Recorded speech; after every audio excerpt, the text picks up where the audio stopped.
Alright, so next on the agenda is Synapse's release of Frat Massacre. Yeah, now if you can tell by the cover, there's going to be a little homoeroticism in this movie, and there is. A lot of dudes with their shirts off, a lot of dudes getting paddled. So it is a little homoerotic, but that doesn't bother me. It's not like it's gay porn or anything. I mean, it's just, a little bit here and there. And it's kind of like Nightmare on Elm Street 2. Most of the homoeroticism is in, like, the first act of the movie. So once, like, you get halfway in and the story really gets kind of going, it lays off of it a bit. But, yeah, if you can look past that, then you're alright. This is kind of an interesting movie. It's a slasher style, but more of a revenge movie. It's kind of hard to categorize, actually. It's another one of those you know who the killer is type things from almost the beginning. And the plot itself is pretty overly complicated for a slasher film. Not overly complicated in saying you're not going to understand it. I mean, everything's explained and you get it.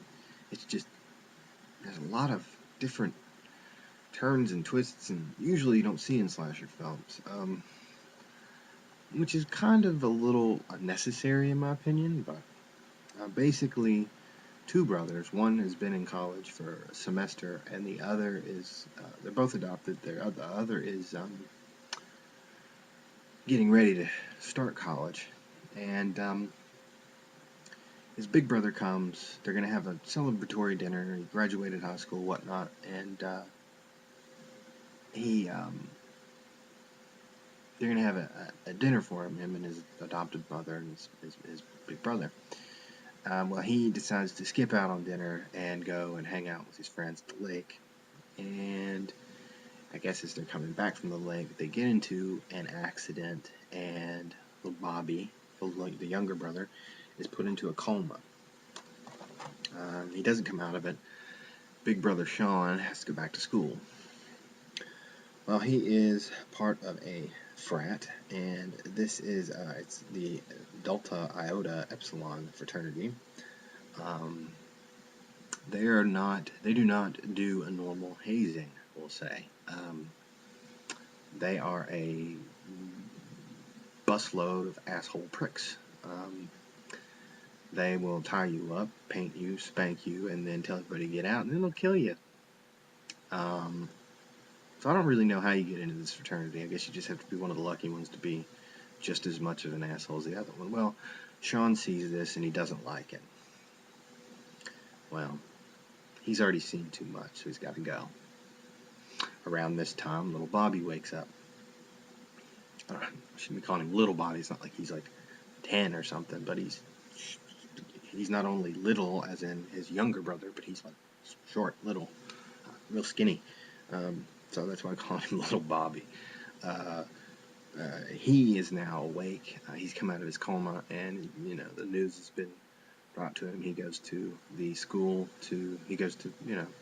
they were supposed to go to college together, so he goes to college the following semester, and is there basically to figure out how his brother died. Sort of. There's a little twist there that I can't really say if you want to watch this. Now, it says it was inspired by actual events in the year of 1979. I don't know. It is set in the 70s, which they do an okay job at making you believe it's the 70s, mostly on the part of the wardrobe department. Whoever did wardrobe on this did a very, very good job. Very good. But it looks like they're in the 70s, but it doesn't feel like the 70s. And it's not because the sets weren't necessarily 70s. It's just the way that they speak. It's not. It doesn't lend you to believe it's the 70s. It just seems like a bunch of kids wearing 70s clothes running around. That's really kind of what it seems like to me. But it's not like too distracting. The hairstyles and the clothing all good, but it just doesn't really feel like it's the 70s. I don't know. It looks good. The film looks good. Main problem with the movie is that it runs almost 2 hours long, and it's supposed to be a slasher film. Again, this goes back to the overcomplicated plot to this thing. It doesn't need to have this many twists and turns. It doesn't need to have. There is a reason why the simple formula slasher films worked, is because they worked. People go to see slasher films not to be told like some crazy story. They go to see kids getting chopped up. I mean, I'm sorry, that's just what it is. And they go to see it in a fun fashion. No slasher film ever needs to be almost 2 hours long. I mean, it was very drawn out. There's a lot of things that could be cut out of this that don't further the story at all. And I honestly think it could have been done in a different way as to, I can't say why, but anyway. The gore in it is meh.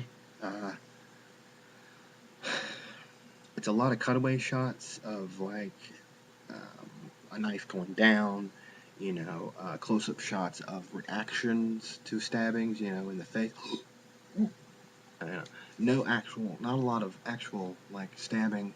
And the thing is, there are a few in there that are good effect shots that they only did once. Or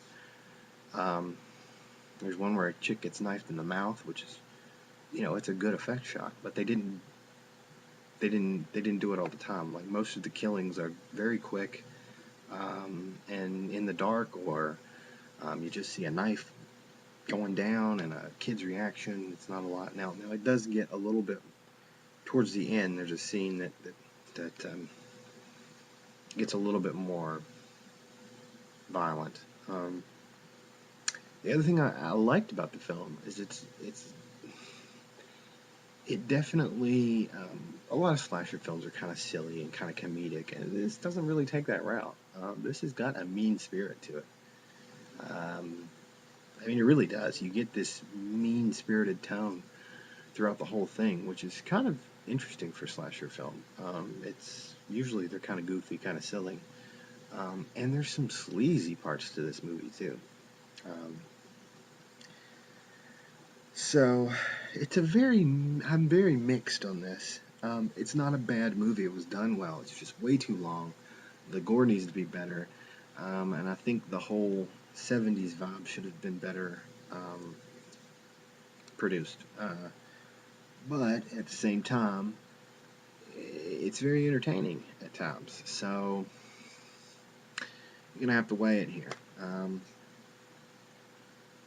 Overall, the ending to the film, sort of made it for me. I was pretty undecided until that point, and in the end, it's a pretty good ending. So sort of made the whole film worthwhile. I still wish it was a lot shorter. It just doesn't need to be that long.